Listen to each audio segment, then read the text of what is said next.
en esta puesta en circulación del libro de su autoría. Escuchemos en nombre de la dirección de la Universidad Autónoma de Santo Domingo, especialmente de la Facultad de Humanidades, a la señora vicedecana de la facultad, la maestra Altagracia Suero.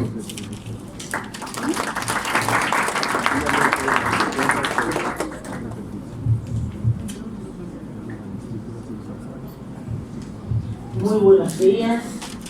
Agradecemos la presencia de cada uno de ustedes, en especial de nuestra ilustre mesa de honor, y agradecemos que hoy el Creador nos permite estar aquí viendo este éxito del maestro Gerardo Roa.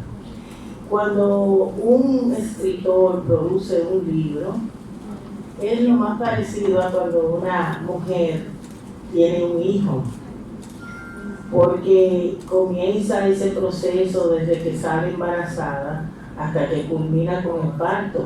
Lo mismo pasa cuando un escritor culmina una obra. Yo felicito al maestro por siempre ser tan inquieto y siempre estar en la producción de textos, y a ustedes por este apoyo que le han dado a esta actividad como a otras que promueve la facultad. Nosotros estamos aquí ante muchas personalidades, pero dos que hoy merecen nuestras felicitaciones por el trabajo. Primero a Basilio Beliar por ese premio que ha ganado nueva vez, porque ya anteriormente ha ganado otros premios, pero lo felicitamos por este, que es el más actual. Y a nuestro querido director Gerardo Roa por esta producción. Esperamos que ustedes sigan apoyando las actividades de la facultad, que siempre tenemos para ustedes todas las escuelas, pero la Escuela de Letras es una de las más activas, ¿verdad? Porque es una de las más grandes de la facultad, dicho sea de paso. Entonces, los profesores de letras siempre están a la vanguardia en la producción de textos, muy interesante en todas las áreas. Entonces, gracias por siempre apoyar las actividades y les invitamos a que sigan apoyándolas, porque este mes tenemos muchas actividades que van a estar en las redes para que ustedes puedan participar. Muchísimas gracias, Gerardo, enhorabuena. Gracias por apoyarnos también a todos los integrantes de la mesa de ustedes. Pasen muy buen día. Maestro Julio Cuevas.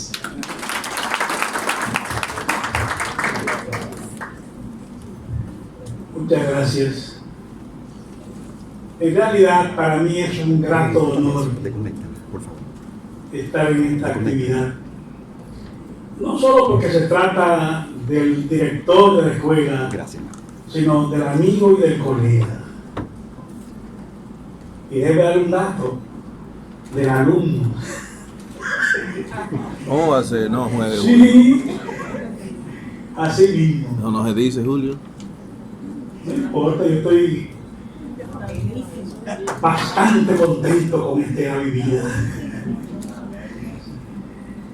Yo les voy a leer mis consideraciones que fueron publicadas en el periódico digital acento.com, y espero que estas consideraciones, tanto ustedes como también los demás colegas, pues sean debatidas, no en el corroboro de la Cámara de Diputados y del Senado, sino debatidas. Mi mayor deseo es que cada cual se muestre aquí en la disidencia. He titulado este tema "De la ironía a lo absurdo en cuentos del sinsentido". Cuentos del sinsentido es el título de esta obra narrativa del doctor Gerardo Roa Obando. Este libro está dedicado in memoriam al maestro, amigo y colega fenecido, Elvio Lora Abreu, un ex colega de la Escuela de Letras de la UAS, que impartía docencia en el recinto UAS San Francisco de Macorís. En esta obra, la ironía queda entramada dentro de la narrativa del absurdo. El narrador se asume desde una voz en tiempo pasado y nos cuenta algo que le es consustancial a sus vivencias o a su entorno familiar. La cotidianidad entra a formar parte de esta narrativa bucólica. Le sirve de eje expresivo al narrador para sostener un decir que le es parte de su entorno vivencial, repito. Lo visto, vivido y sentido es narrado por Roa en este libro, como un testimonio de una memoria de realidades soñadas o que han quedado grabadas en la psiquis del autor, traducidas en experiencias convertidas en tramas ficcionales. Los 12 cuentos que estructuran esta obra son resultado de la visión del narrador-autor que, en algunos tramos narrativos, alterna en una dialogía con personajes que formaron parte de su entorno vivencial. En otros aspectos, el narrar que circunda el ambiente y la temporalidad en tiempo pasado expresa el desahogo de un sujeto autor que, dentro del espacio de las acciones, asume posiciones políticas que manifiestan repudio, rabia y perfilan su disidencia ante un espacio contextual figurado por la delincuencia, la demagogia y la corrupción. Es una obra que modera el convivir del campo y su estilo de vida. Su estrechez socioeconómica, las miserias espirituales del ser y la aborrecible agonía de quien nada más tiene por riqueza la oración al Dios de sus creencias. En el fondo, hay un discurso narrativo denunciante, a veces desprovisto de algunas técnicas del uso de recursos estéticos que bien pudieron manejarse con más certeza. Sin embargo, bien se adelantó el autor al decir que con la publicación de esta obra aspira a perfilar, o a mejorar su astucia narrativa, y entendiendo que esta aclaración es pertinente, por lo menos con tiempo y ante el lector, se cuida y se defiende. La familiaridad, el ambiente filial y la atmósfera de sucesos que aparentan triviales son asumidos como una excusa válida para narrar o contar lo acontecido. En ese contar lo que sucede, el narrador ironiza su historia y la convierte en hecho que, a veces, buscan provocar asombro y risa al lector. Es el rejuego de lo absurdo con lo real, llevado hasta la expresión de lo ridículo como motivo temático narrativo. Debe observar la literatura o la obra literaria no se explica como si se tratara de asuntos matemáticos, ni se describe para poner en evidencia su contenido. No, cada obra se explica por sí misma. Ella en sí manifiesta o expresa su valor estético desde los ribetes de su fondo y su forma, sin marcar separación en ambos, sino complementándose en el hecho estético. Finalmente, Cuentos del Sinsentido es una obra que procura configurar los sentidos de unos hechos que representan la cotidianidad vivencial del autor, he dicho, para, desde lo inexplicable del vivir, asumirse y asumirnos, y dejarnos como un lector perplejos,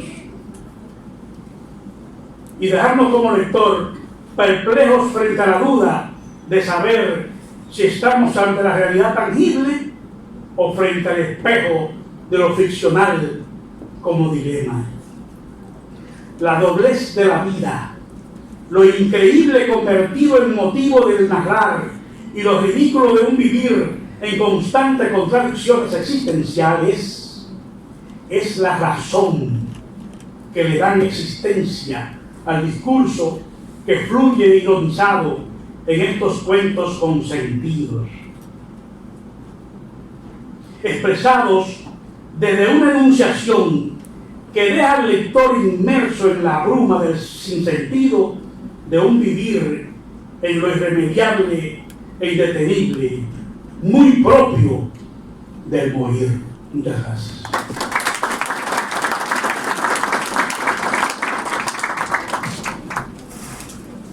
Maestro Julio Cuevas. Cuento del Sinsentido, doctor Gerardo Roa Ogando, tertulia. Combinando la experiencia, la edad con la juventud y el aprendizaje, Rainier Iglesias.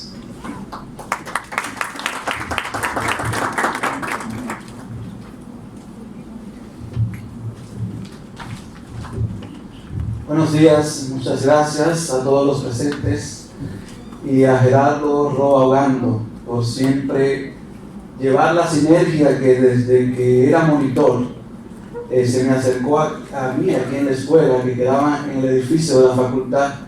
Me dijo: maestro, ¿puede leer esto que escribí?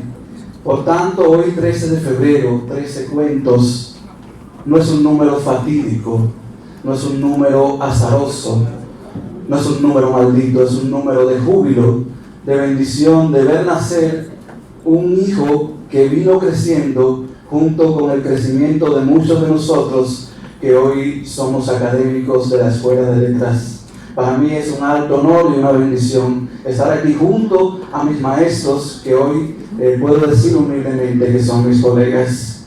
Biplánico, así titulé mi texto apreciativo de esta obra. Sí, biplánico, exactamente como ese término que los que somos entendidos en el área nos resulta tan familiar. Sí, exactamente como las dos caras de una moneda, el anverso y el reverso. Sí, con sentido, cuentos del sinsentido, con un sentido que arropa el relato y emana semas en cada uno de los cuentos. La vida, sí, la vida y la muerte, ley de unidad y lucha de contrarios, un duelo a muerte por la propia vida, un ser, parecer y perecer, como si la desdicha fuera el desembocadero que nos quedara, en donde renace la obra y se exalta una cosmovisión, un humanista, sí, un humanista en sintonía con su tiempo, su espacio, un académico que narra, que nos entrega a través de cada uno de los cuentos, que nos hace cómplices y nos induce no solo a preocuparnos, sino a ocuparnos. Realista, comprometido, dialógico, no nos deja en el mero goce estético. Los desmanes que nos acuden tampoco nos dejan tiempo para recrearnos como simples espectadores de realidades que laceran nuestra sociedad.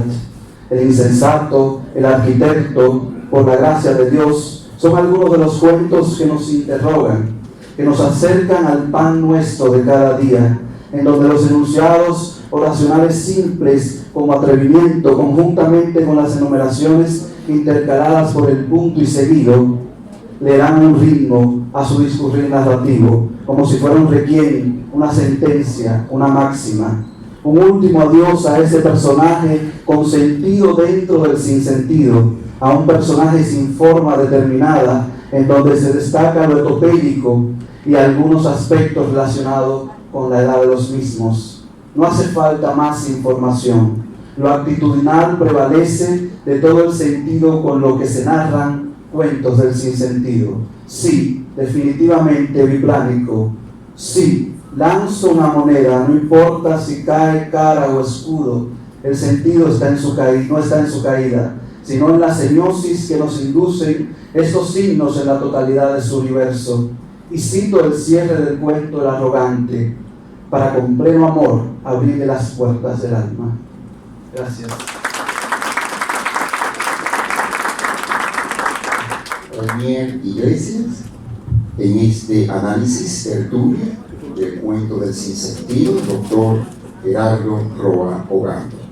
El maestro Orlando Muñoz.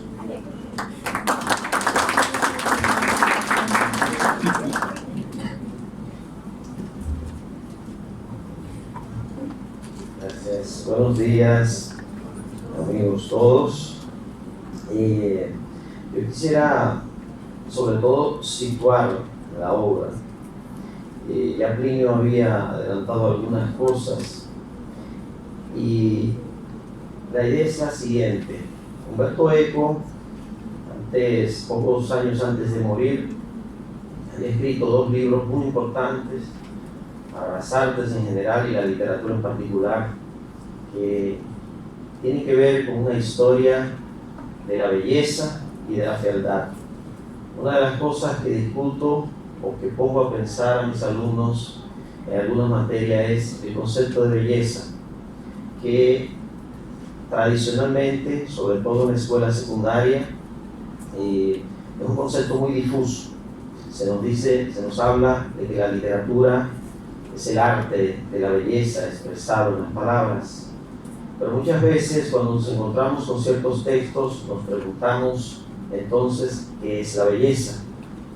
Por suerte ya muchos escritores han abordado este tema y, siguiendo a Umberto Eco, tenemos que llegar a la conclusión de que no es una noción cierta hablar siempre de belleza en las artes, o que más bien el concepto de belleza no es como el común de los mortales lo puede estar pensando.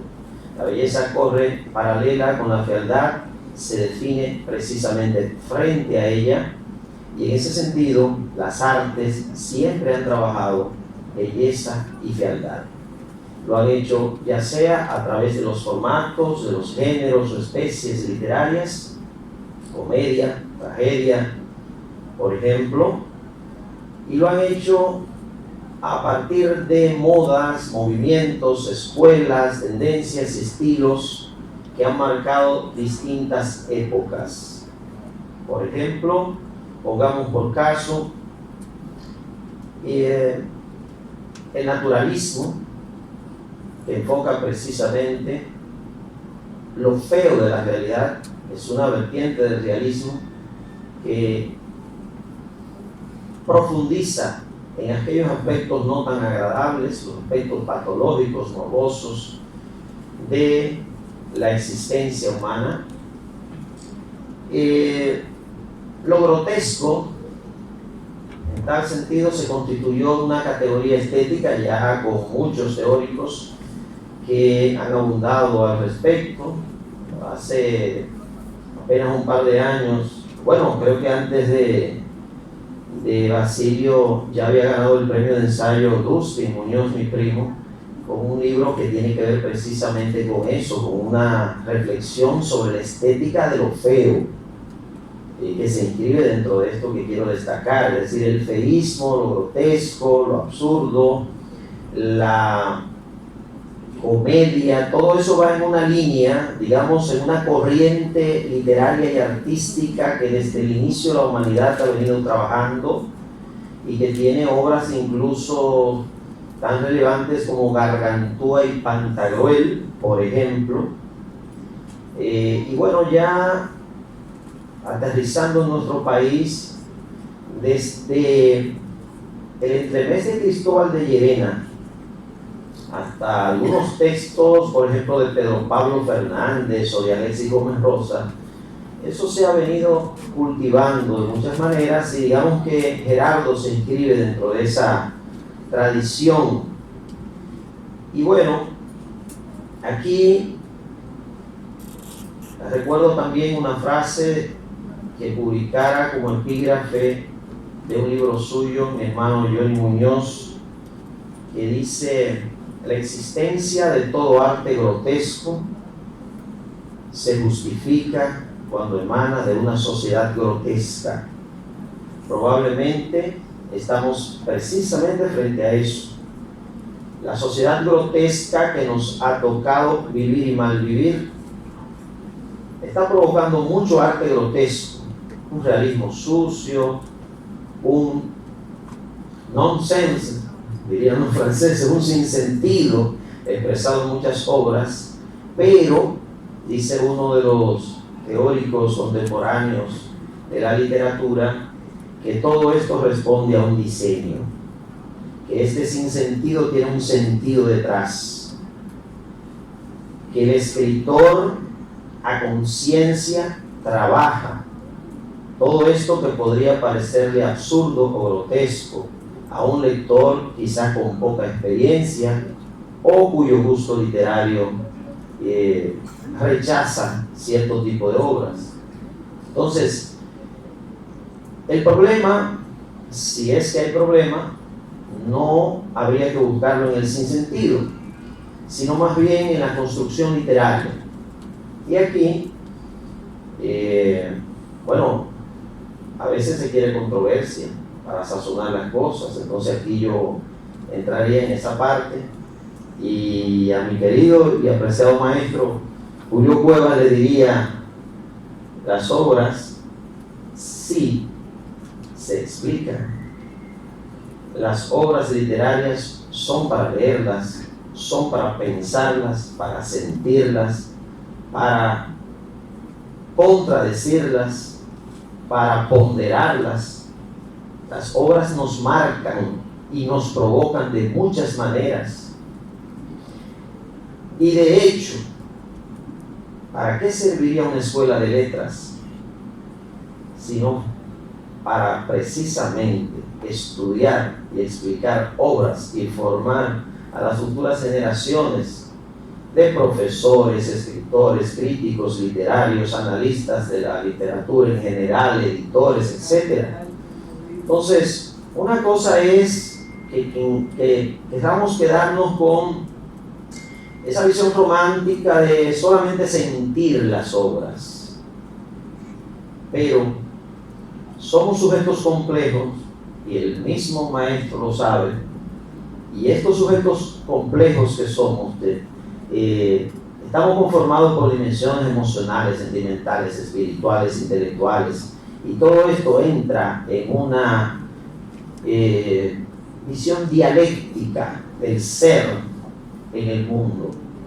La literatura no es ajena a la vida, y por lo tanto todo lo humano le importa, y en ese sentido los lectores nos encontramos con ello en la obra literaria de distintas maneras, y una de esas maneras es el absurdo.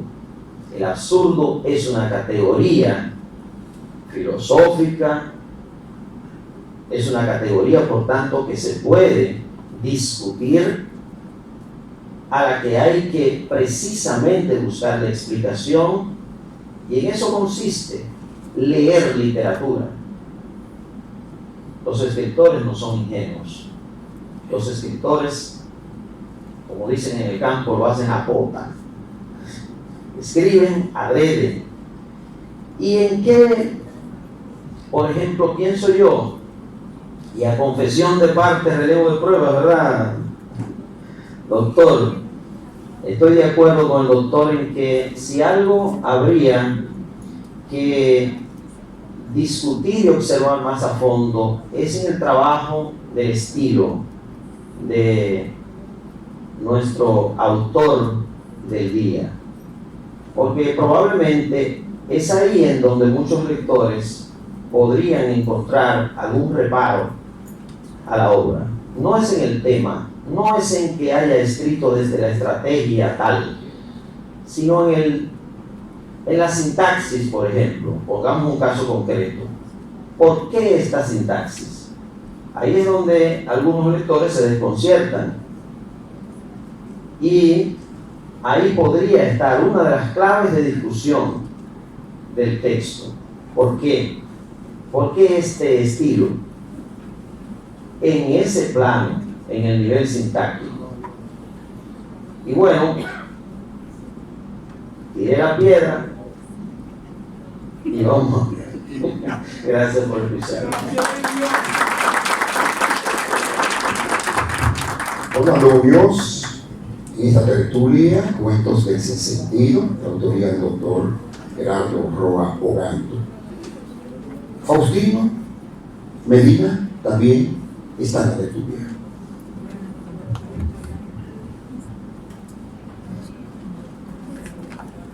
Muchas gracias.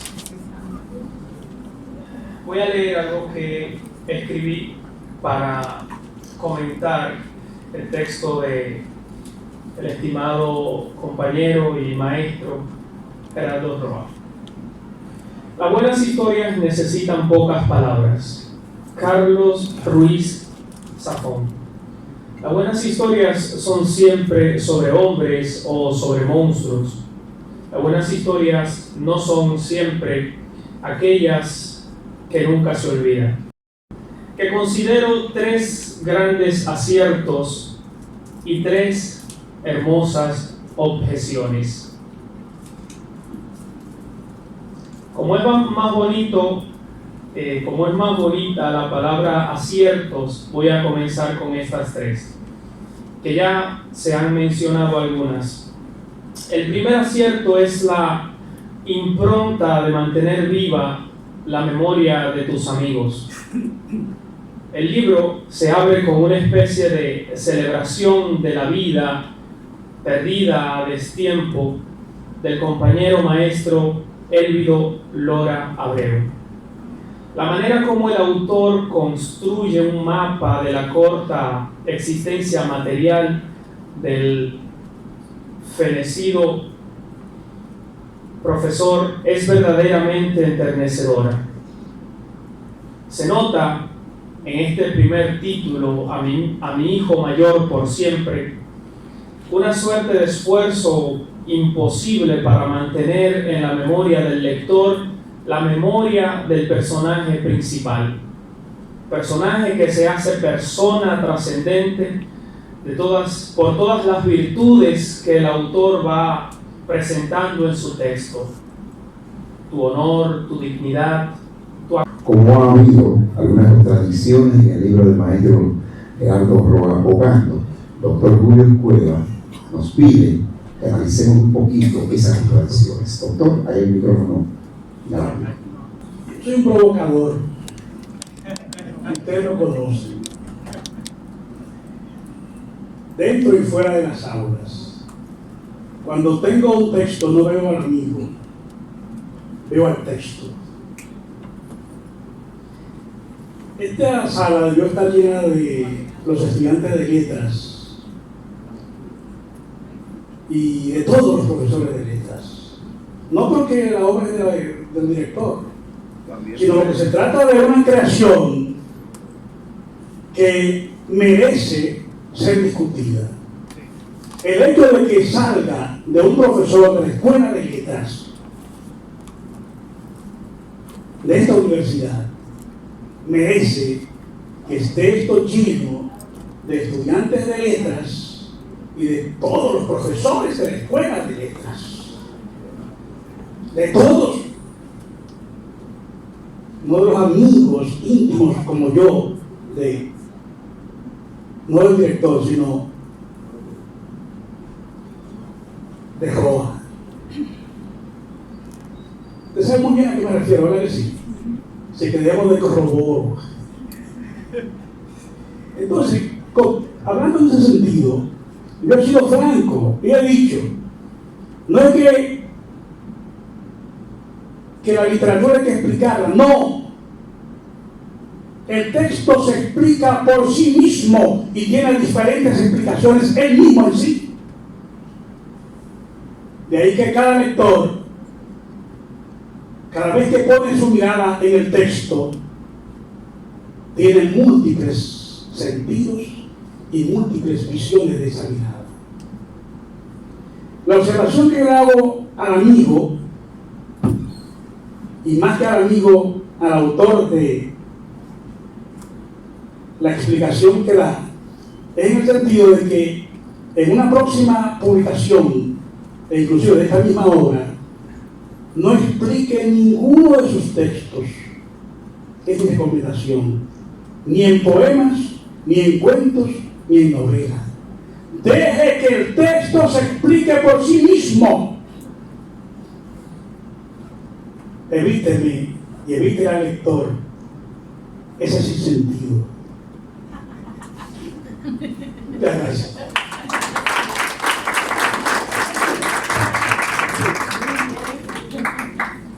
Yo no voy a debatir con Julio, estoy de acuerdo con él. Él ha precisado el concepto y eso es lo importante. Es decir, y yo creo que coincide un poco con lo que decía el maestro con las objeciones. Es decir, se trata de que el propio texto, el texto tiene su contexto y ese contexto es el que permite que podamos inteligirlo, que podamos procesar la historia que hay detrás. En este caso son relatos y por lo tanto hay una historia. En consecuencia,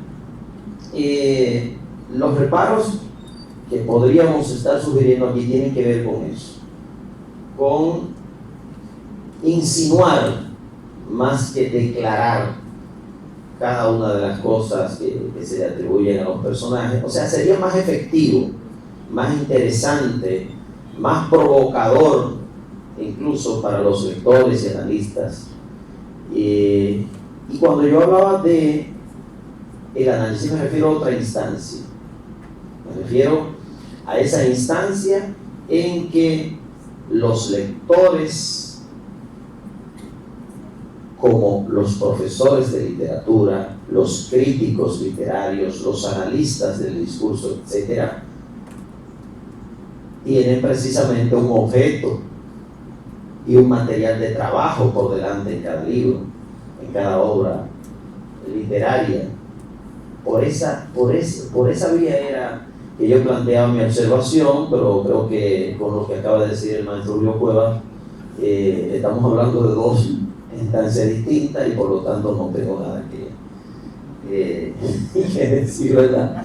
Yo creo que hay otras cosas y me parece que Faustino también las insinuó de alguna manera, quizás estén comprendidas en una de las objeciones que él dijo, porque precisamente en la instancia lexical, en la elección de ciertas palabras, puede que uno como lector no sienta el placer de la lectura, precisamente, y es ahí en donde vienen las objeciones. Uno dijo, pudo haberse logrado mejor. Y bueno, pero es importante lo siguiente: uno escribe y cada cosa que uno escribe es una propuesta que tendrá una repercusión en los lectores. El escritor se enamora de sus textos, los vive con pasión, piensa que ha hecho lo mejor posible, pero los receptores, los lectores no siempre están conformes con esto. Qué bueno. Sí, y debe ser así, ¿verdad? Ahora bien, ¿qué reparos son objetivos? Pueden resultar interesantes para un escritor y cuáles no. Porque siempre hay que tomar en cuenta esto. Cada vez que le presentamos un texto nuestro a otra persona, a un amigo, por ejemplo, uno espera observaciones constructivas. Es decir, si he cometido algún dislate, alguna pifia, si exageré, ¿qué podrías tú decirme que me ayude a encaminar mejor este discurso? Pero no se trata en este caso del gusto, porque el gusto entra en el terreno de lo subjetivo. Si no te gusta lo que escribo, ya ahí no podemos, o sea, no va a haber para el escritor nada de interés en medio de ese tipo de reacciones. Entonces, pienso que de lo que se trata es de lograr lo que quizás lograron algunos escritores como Eliot y Ezra Pound, que eran el uno del otro lectores críticos y puntualizaban cosas muy pertinentes a enmendar en el texto literario, porque no siempre acertamos, aunque proponemos algo, pero no siempre acertamos. Yo creo que, por ejemplo, a pesar de lo que dijimos, pienso que en su atrevimiento Roa logra muchas cosas interesantes a nivel sintáctico, pero también pienso que se le fue la mano.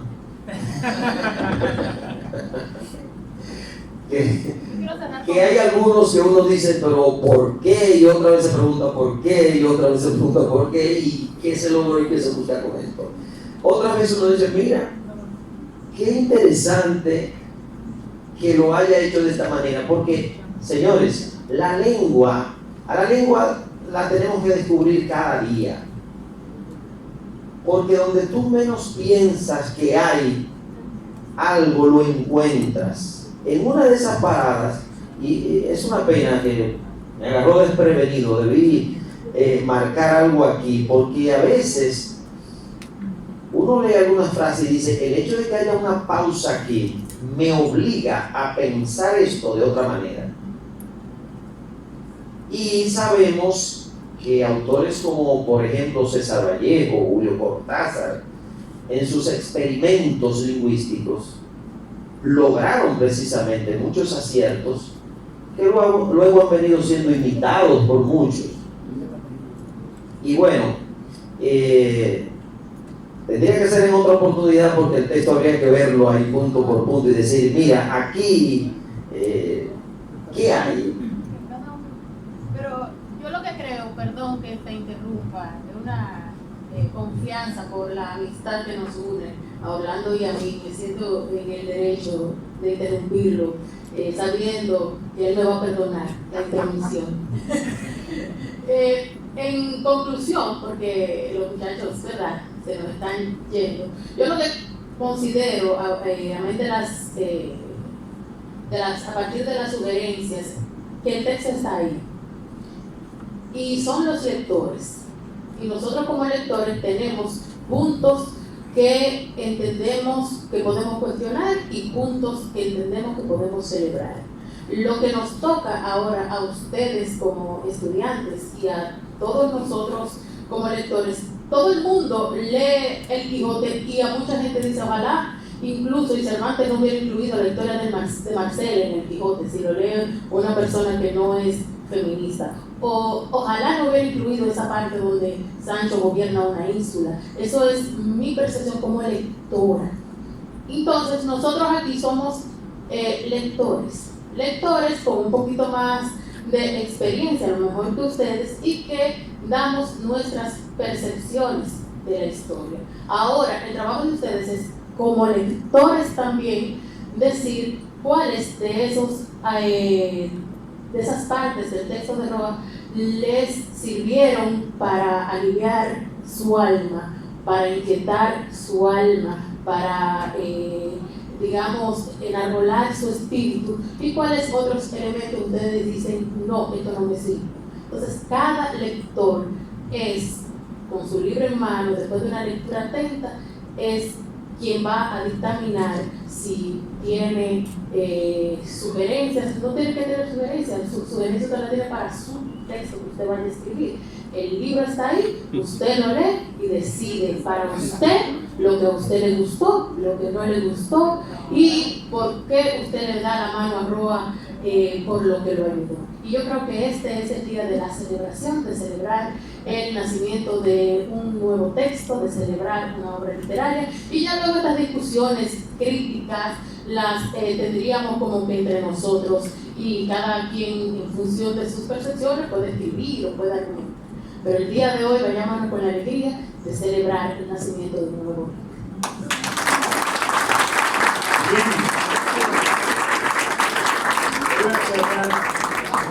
Diciendo que el hecho nada más de tenernos aquí en esta discusión ya tiene importancia. El hecho de provocar lo que es un cuestionar, un decir, ya tiene importancia. Porque aquí hay libros que nadie los menciona ni nadie los levanta. Están muertos en la sombra. Y este no. Así que le felicito a mi maestro.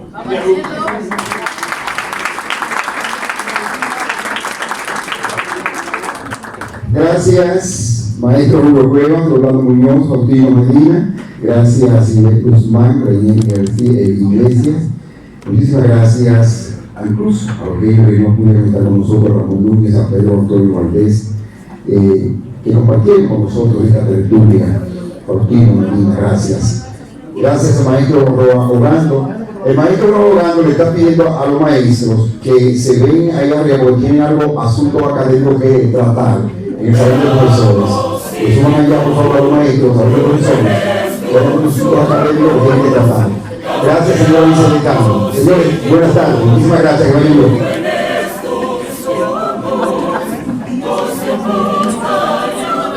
Seco, sin agua, ni siquiera.